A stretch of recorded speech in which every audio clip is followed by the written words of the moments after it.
গল্প মেঘদূত, লেখিকা ইরশাদ জাহান ফারিয়া, পর্ব 13।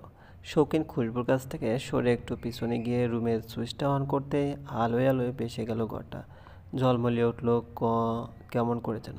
খুশবু আলোটা চোখে শুয়ে নিয়ে পিটপিট করে আশপাশটা দেখলো। পুরো রুমের দেওয়ালে নীল সাদা রঙের মেঘেরা বেশি বেড়েছে। তুলির আঁচড়ে ফুটে উঠেছে ধূসর মেঘের কণাগুলো। দেওয়ালে হালকা নীল ডিস্ট্যান্ডারের সাথে পুরো ঘরটার কি অদ্ভুত মিল। দেখলে সত্যি মেঘেদের স্বর্গরাজ্য বলে ভ্রম হয়। মেঝেটা রঙিন কার্পেটে মোড়ানো, নরম তুলতুলে। সোফার পাশে একটা অ্যাকোয়ারিয়াম দেখা যাচ্ছে। স্বচ্ছ পানিতে কাছে আটকানো মাছগুলো এদিক সেদিক ছুটছে। পাথরে বাড়ি খেয়ে আবার অন্যদিকে মোড় নিচ্ছে। খুশবু সম্মোহিতর মতো তাকিয়ে রইল। কি সুন্দরই না লাগছে মাছগুলোকে। সে লাজুক লাজুক গলায় শৌখিনকে জিজ্ঞেস করে, এগুলো কি মাছ?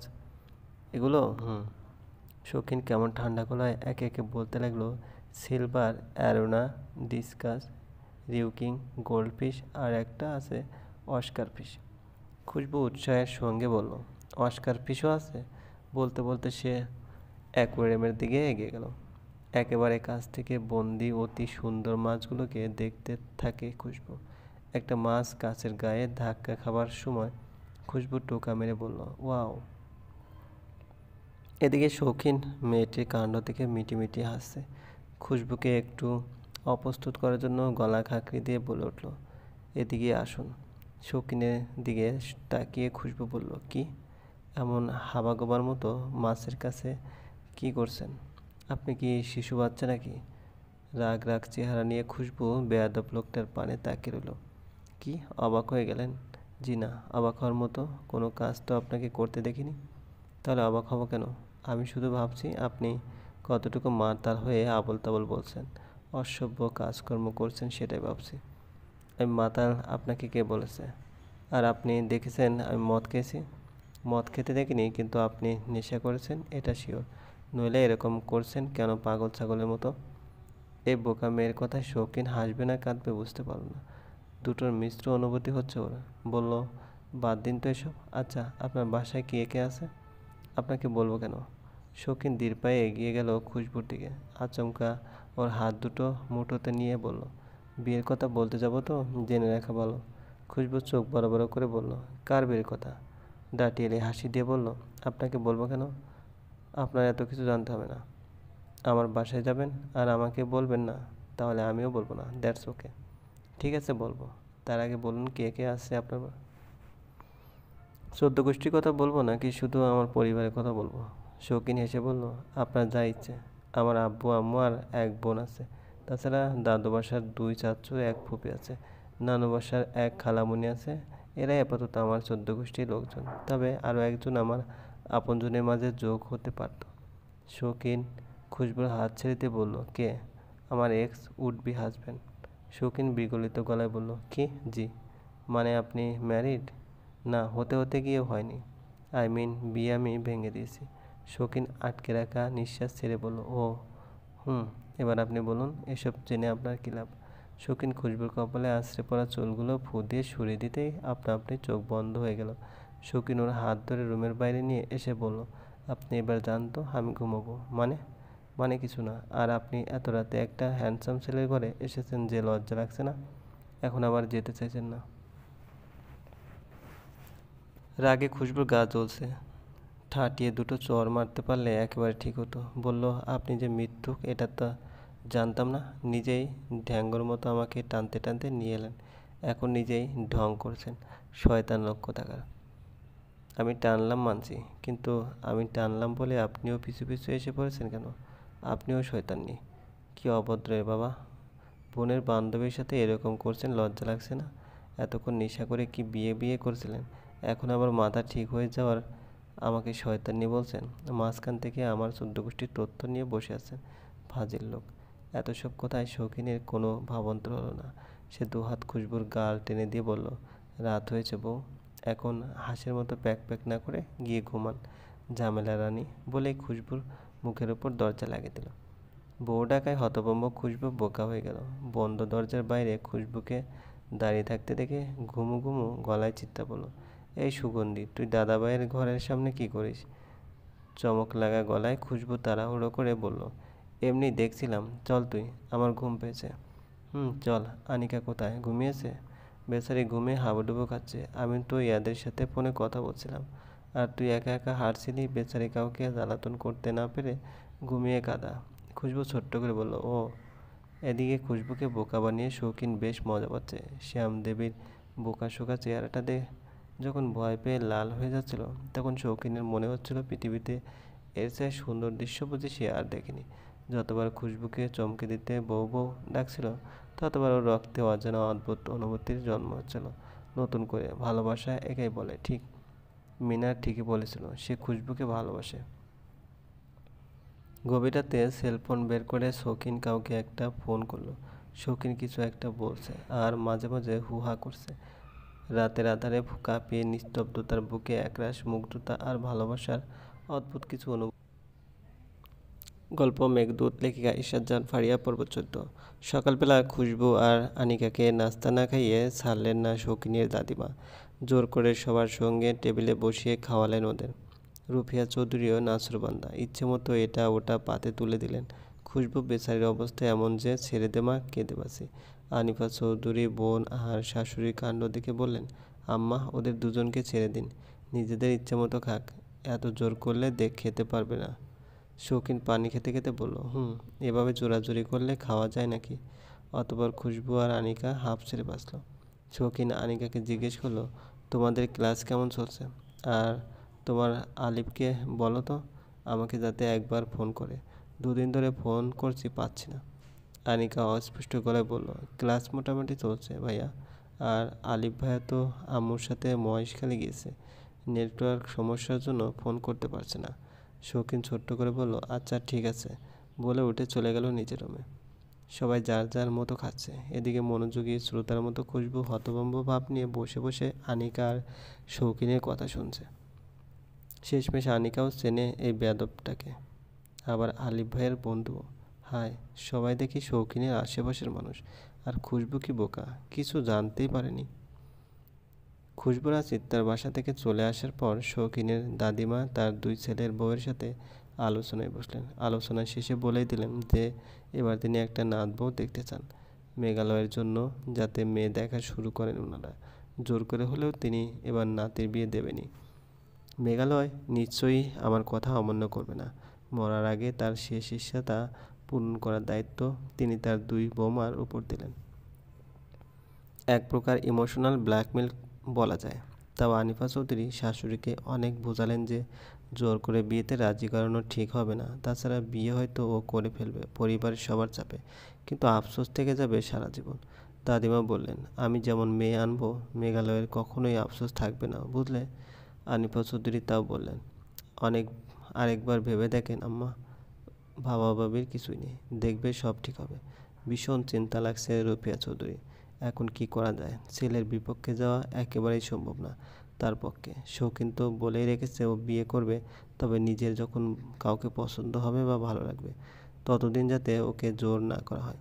শাশুড়ির কথা শুনে শৌখিনের জন্য মেয়ে দেখাটা ঠিক হবে না, ছেলেটা কষ্ট পাবে। তার পক্ষে সম্ভব না শৌখিনকে কষ্ট দেওয়া। ভাবতে হবে সব কিছু আবারও। অনেকগুলো মাস পার হয়ে গেছে।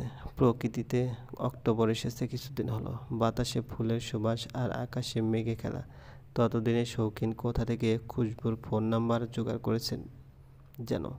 এই কয়েক মাসে রাতের বেলা ফোন দিত খুশবুকে।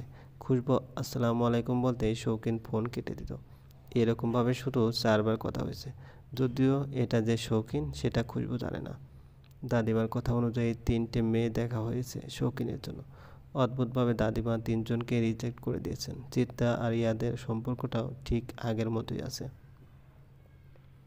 রাতে একবার শুধু কথা বলা আর মাসে একবার দেখা করার মাঝেই সীমাবদ্ধ। আনিকা আর খুশবু পড়াশোনায় ব্যস্ত, যদিও মাঝে মাঝে চিত্রাদের বাসায় যাওয়া হয়, তাও শৌখিনের দেখা খুব কম মেলে। কোনো দিন বন্ধুদের সাথে বাইরে, কোনো দিন বাবার সাথে অফিসে, আবার কোনো সময় বন্ধুদের নিয়ে ফানিমুন করতে গিয়েছে। তাতে শৌখিনের দেখা ততটা পায়নি খুশবু। রোজা পুরোদমে মেডিকেল এক্সামের প্রস্তুতি নিচ্ছে, পড়াশোনা ছাড়া অন্য কোনো কিছুর সাথে তার সখ্যতা নেই। শুদ্ধ মৌনতার সাথে মাঝে মাঝে গ্রুপ স্টাডি করে অবশ্য। তিনজনেই পড়াশোনায় গলা পর্যন্ত ডুবে আছে। ফাতেমা অবশ্য খুব খুশি রোজার পড়াশোনায়। এবার মনে হচ্ছে মেয়েটা মেডিকেল চান্স পেয়েই ছাড়বে।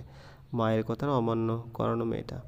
কিন্তু আজকাল খুশবুকে মাঝে মধ্যে ফোন দেয় সাদ, যার সাথে ওর বিয়ে হতে হতেও হয়নি। খুশবু মাঝে মধ্যে ফোন রিসিভ করে, বেশিরভাগই করে না। এই উটকো ঝামেলায় সে জড়াতে চায় না, কিন্তু খুশবুর পিছু লেগে আছে সাদ। সেদিন বিয়েটা ভেঙে দিলেও ওরা কিছু বলেনি। এমনকি সাদের পরিবারের সবাই বিষয়টি মেনে নিয়েছিল যে এভাবে মেয়েটির মতামত না নিয়ে ওরাও ভুল করেছে। কিন্তু সাদ নাছোড়বান্দা, সে খুশবুকেই চায়। নাসিমা রেনু হলো সাদের মা। ভীষণ বুদ্ধিমতী আর গুণসম্পন্ন একজন বিবেচক মানুষ। আধুনিক চিন্তাভাবনা, আত্মসম্মানবোধ সম্পন্ন একজন নারী। দুই ছেলে সাদ আর ইয়াদকে ডাক্তার বানিয়েছেন তিনি। একজন আদর্শ মা বলা যায়। ভীষণ ভালো মানুষ তিনি। ছেলেকে এভাবে খুশবুর জন্য উচাটন হতে দেখে তিনি বেশ চিন্তিত। তার সাদ তো এমন অবিবেচক নয়, তাহলে হঠাৎ ও এমন করছে কেন বুঝতে পারছে না। তাই যা করার তাকে মাধ্যমে করতে হবে। কিন্তু ভয় হলো সাদ ভীষণভাবে ডুবেছে এই মেয়ের মধ্যে। এত সহজে তাই ছুটানো যাবে না। এই কয়েকদিন তিনি চেষ্টা করেছেন, বুঝিয়েছেন যে খুশবুকে বিয়ে করতে রাজি নয়। তাও সাদ অবুঝের মতো বারবার খুশবুকেই চাইছে। তিনি কি করবেন বুঝতে পারছেন না। কি জবাব দেবেন সাদের বাবাকে, পরিবারের সবাইকে? আজ সকালে ঘর থেকে বের হবার সময় তিনি সাদকে বলেছেন যে তার ছেলে যে এত অল্পতেই লুজ হয়ে যাবে কল্পনা করেনি। কিন্তু সাদ কোনো কথাই না বলে মুখটা মলিন করে বেরিয়ে হসপিটাল চলে গেছে। এভাবে এভাবে চলতে পারে না, এভাবে চলতে পারে না। ছোট ছেলে ইয়াদের সাথে একবার কথা বলার চিন্তা করলেন তিনি। ইয়াদ আজকাল বাসায় আসার ফুসরত পাচ্ছে না। হসপিটালে সারাদিন রোগী নিয়ে ব্যস্ত সময় কাটাচ্ছে। সম্প্রতি পরিবারের সবাইকে নিয়ে ওরা নারায়ণগঞ্জ থেকে ঢাকা শিফট করেছে। কী করে যে সব কিছু ঠিক হবে ভেবে পেলেন না নাসিমা। আজ সুন্দর করে একটা সবুজ রঙের জামা পরে সেজেগুজে আলিফের সাথে বের হয়েছে আনিকা। দুই ভাই বোনকে চমৎকার দেখাচ্ছে। এমনিতে আনিকা বেশ সুন্দরী। আলিফ সবুজ রঙের পাঞ্জাবি পরেছে। আলিফ এক প্রকার জোর করেই আনিকাকে নিয়ে বাইরে বেরিয়েছে। অবশ্য আনিকা জানে না কোথায় যাচ্ছে। এই কয় মাসের মাঝেই আবার আলিফের সত্যিকারের একটা গার্লফ্রেন্ড হয়ে গেছে। মেয়েটি খুব সুন্দর, নাম তানিশা। দুজনের বিয়ের পায়তারা করছে ওদের পরিবার। যাই হোক, আলিফ তার মোটর সাইকেল বের করে আনিকাকে বলল, ওঠ বস। বাইকে বসতে গিয়ে আনিকা বলল, আস্তে করে চালাবি, নইলে দেখিস এক ধাক্কায় রাস্তায় যদি তোরে না ফেলি। তাই নাকি? হুম। আর আমার কথা না শুনলে আম্মুকে তো বলবোই, দেখিস। আলিফ বোনের গালে হাত রেখে বলল, প্লিজ কিছু বলিস না, ওঠ। আমি তো আস্তেই চালাই। আচ্ছা, আজ আরও আস্তে চালাবো। আনিকা একটু শঙ্কিত চোখে চেয়ে বলল, ভাইয়া আমরা কোথায় যাচ্ছি? আগে চল। প্লিজ বল আগে। বলবো, যেতে যেতে বলবো। ধানমন্ডির দিকে এসেই আনিকা বলল, এখানে কি ভাইয়া? একটা বড় নামি দামি রেস্টুরেন্টের সামনে এসে বাইক রাখলো আলিফ। আনিকা বাইক থেকে নেমে প্রশ্নের চোখে চেয়ে রইল। চোখের ইশারায় জিজ্ঞেস করলো, কি? আলিফ মুখে হাসি ধরে রেখে লাজুক গলায় বলল, সরি এভাবে তোকে নিয়ে আসার জন্য। কিন্তু কি করব বল, তানিশা নাকি তোর সাথে দেখা করবে।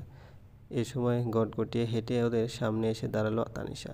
এসে আনিকার দিকে তাকিয়ে সুন্দর একটা হাসি দিয়ে জিজ্ঞেস করলো, কেমন আছো? ভালো, তুমি? ভালো আর থাকি কী করে, তোমার ভাইয়া এত কেয়ারলেস ছেলে যে কি বলবো।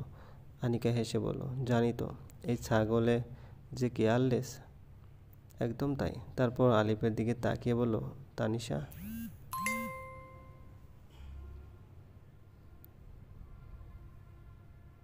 একদম তাই। তারপর আলিফের দিকে তাকিয়ে বলল, তানিশা এত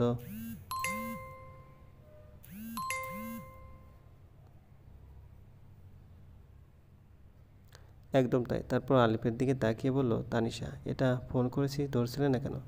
ফোন সাইলেন্ট ছিল বোধহয়। তানিশা এগিয়ে এসে আনিকার হাত ধরে বলল, এসো ভিতরে, আমার খুব খিদে পেয়েছে। তোমার ভাইকে ফকির বানিয়ে ছাড়বো। সারাটা সন্ধ্যা যেন কোনো ঘরের মধ্যে কাটলো আনিকার। রেস্টুরেন্টের ভিতরে কি সুন্দর সাজসজ্জা, চমৎকার একটা সুর বাজছে। পরিবেশটা অন্যরকম। রাত 10:30টায় আননোন ওই নম্বরটা থেকে আবারও ফোন আসলো খুশবুর ফোনে। বিরক্ত গলায় জিজ্ঞেস করলো, কে? শৌখিন নামের কোনো ব্যক্তিকে যদি চিনে থাকেন তাহলে ওই ব্যক্তিটিই আপনার সাথে ফোনে কথা বলছে। খুশবু অবাক হয়ে বলল, আপনি শৌখিন? ডাউট হচ্ছে? অবশ্যই হচ্ছে। আপনি বেয়াদবের মতো এতদিন আমায় ফোন দিতেন আর কিছু বলার আগে কেটে দিতেন। তাই ডাউট হচ্ছে। শৌখিন একটু থেমে গম্ভীরভাবে বলল, আপনার সাথে আমার কথা আছে। কি কথা? ফোনে বলবো না, সরাসরি বলবো। আপনার এমন কি কথা আছে যা সরাসরি আমাকেই বলতে হবে? অচেনা একজন মেয়ের সাথে আপনার কি কথাই বা থাকতে পারে? বললাম তো, দেখা হলে বলবো। আগামীকাল রবীন্দ্র সরোবরের সামনে আমি আপনার জন্য ওয়েট করব। খুশবু কিছু বলার আগে ফোন কেটে দিল শৌখিন। ঢং, আপনার সাথে আমার কথা আছে যত সব। বোনের বান্ধবীর সাথে এই ফাজিলের কি এমন কথা থাকতে পারে? ভেবে পায় না খুশবু। পরদিন গেল খুশবু শৌখিনের কথা মতো রবীন্দ্র সরোবরে, কিন্তু সেখানে কোথাও দেখতে পেল না লোকটাকে। অনেকক্ষণ দাঁড়িয়ে থাকার পরেও যখন খুশবু শৌখিনকে দেখতে পেল না, তখন রাগে দুঃখে নিজের চুল ছিঁড়তে ইচ্ছে হলো ওর। ঠিক করলো ফিরে যাওয়ার। এত দূরে এসে বোকার মতো দাঁড়িয়ে থাকার মতো বোকামিটাও না করলেও পারত। চলে যাওয়ার সময় হঠাৎ করে পিছন থেকে হাত ধরে নিয়ে যেতে লাগলো শৌখিন। খুশবু চমকে পিছনে তাকাতেই লোকটাকে দেখল সে। রবীন্দ্র সরোবরের আশেপাশে একটা গাছের নিচে বেঞ্চিতে বসে পড়লো ক্লান্তভাবে। বসলো খুশবু। খুশবুকে এক দৃষ্টিতে তাকিয়ে থাকতে দেখে শৌখিনের মনে হলো সেই পদ্ম আঁখি জোড়ায় রয়েছে গভীর কোমলতা, আছে এক ব্যগ্র চাওয়া, এক অশেষ আবেদন। খুশবুর সেই দৃষ্টিতে শৌখিন যেন বারবার খুন হয়েছে ভেতর থেকে। শৌখিনকে কিছু বলতে না দেখে খুশবু রুদ্ধ কণ্ঠে বলে উঠল, এত দেরি কেন হলো আপনার? শৌখিন শান্তভাবে বলল, জ্যামে আটকা পড়েছিলাম, অফিস থেকে এসেছি সরাসরি।